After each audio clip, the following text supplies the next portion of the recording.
횡단보도를 건너는 순간 25톤 화물차가 그대로 우회전하면서 사고가 발생했던 겁니다. 해당 운전자는 바로 앞에 아이를 보지 못했고 한참을 더 가서 사고를 알아챈 후 그제서야 차에서 내렸는데요. 그리고 뒤늦게 아이를 인도로 옮겼지만 아이는 이미 그 자리에서 숨을 거둔 상태였습니다. 안 본 거죠. 그렇게 큰 차를 몰고 사각지대가 그렇게 잘 안 보인다고 하면은 본인이 먼저 잘 확인을 하고 다녀야죠. 당연히 사람이 없을 거란 생각? 그런 생각을 왜 해요? 여기 뭐 사람이 안 살아? 단 한 명이 지나가더라도 그거를 주시하고 살펴야 되는 건데 그 아이를 못 본다는 건 정말 말이 안 됩니다. 차가 크다 보니 사각지대를 미처 확인하지 못했다고 진술한 해당 운전자. 며칠이 지나고서야 가족에게 연락을 했다는데요. 뭐 뻔한 얘기하죠. 울고 미안하다, 잘못했다, 몰랐다. 근데 그거를 모를 수 있다는 게, 못 봤다는 게 말이 안 된다고 생각해요. 사고 현장에는 안타까운 죽음을 추모하는 시민들의 발길이 이어지고 있는 상황이었습니다.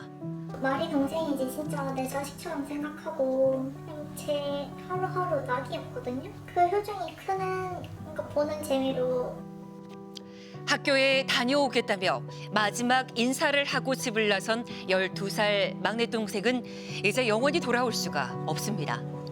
안타깝게 죽은 아이의 억울함이라도 풀고 싶다는 유가족들.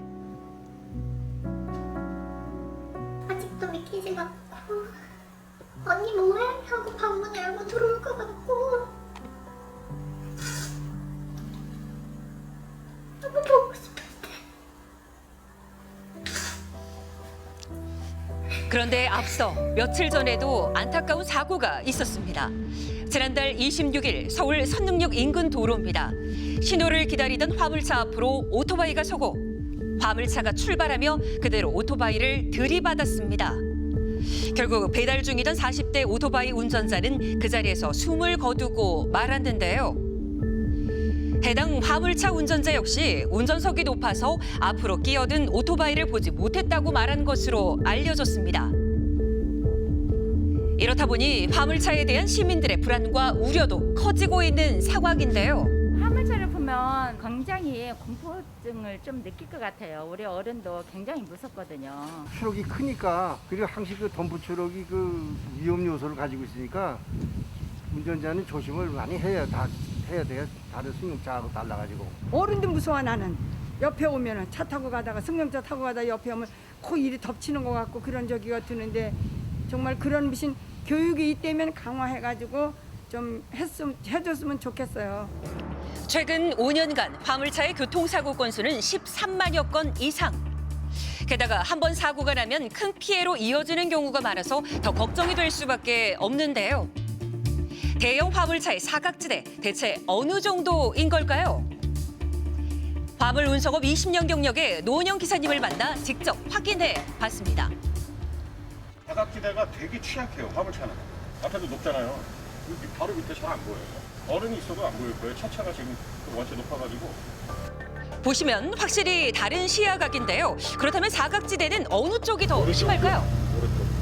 오른쪽 90%, 왼쪽은 5%. 오른쪽은 거의 10배 더 이상. 그래서 보면은 왼쪽은 거울이 2개잖아요. 오른쪽은 훨씬 더 많잖아요. 3개고 그것도 부족해서 제가 카메라를 달고.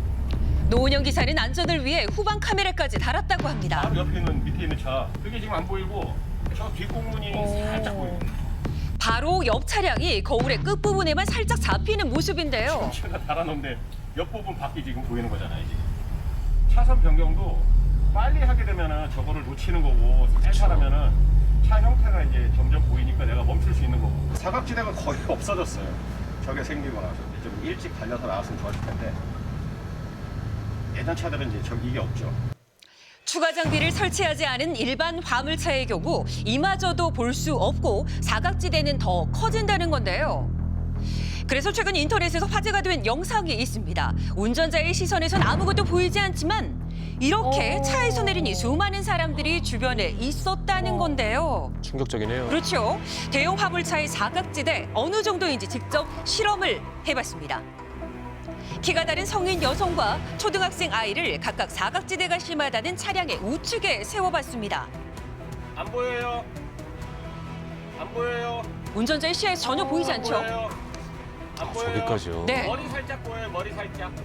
약 3m 넘게 떨어져야 머리만 겨우 보였고요. 성인 여성의 경우도 같은 방법으로 실험을 해봤더니 약 3m 이동해서야 머리가 조금 보이는 모습이었습니다. 실험 결과 우측 사각지대 생각보다 훨씬 더 넓은 모습이었습니다. 그렇다면 전방의 사각지대는 어떨까요? 약 2m나 떨어져서야 운전자 시야에 들어오는 것을 확인할 수가 있었습니다. 그래서 20년 경력의 베테랑 기사도 항상 체크하는 것이 사각지대랍니다. 10명 정도 그 공간에서 그 바깥 정도에서 이제 보이니까 정말 신중히 많이 봐야 되고 생명이니까 이것도 조심해야 돼요. 그렇다면 계속되는 위험천만한 화물차 사각지대 사고 막을 수 있는 방법은 없는 것일까요? 자동차를 제작할 때 안전 기준에 맞춰서 이제 뭐 사각이 없게끔 설치를 한다. 또 최근에 그런 게 부족하기 때문에 라운드빌을 설치한다. 뭐 이런 것들로는 돼 있지만 꼭 그것 때문에 뭐 어떻게 해야 된다. 법적인 강제 조항. 뭐 이렇게 이용할 때 어떻게 해야 된다. 이런 것들은 좀 없는 실정이죠. 늘 잘 다니는 곳이라도 익숙해진다 할지라도 한 번 실수를 하면 지금과 같은 치명적인 사망 사고가 일어나기 때문에 한 번 더 확인하는 것들을 꼭 추천을 드립니다. 이